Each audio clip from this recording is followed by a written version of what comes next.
Annyeong guys! Mag-unbox dito sa atong first purchase this year 2025. So TikTok shop lang ako siya napalit ni Melvin. So it's been so long na nagpanita o organizers ako ang cabinet or sa akong clothes. So ano siya itsura, and then kita na ko sa inyo furthermore. So buy one take one din ako siya napalit. So this is the other one. And medyo aesthetic siya gamay, but di madalas akong kabinet ang ka-aesthetic guys.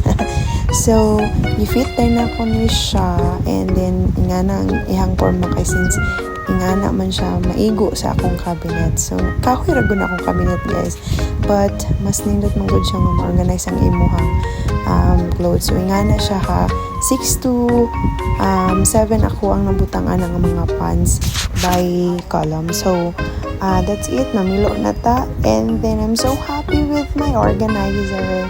Palit pa ko ni pohon kayo, daghan pa kayong butanganan. So that's it, thank you for watching.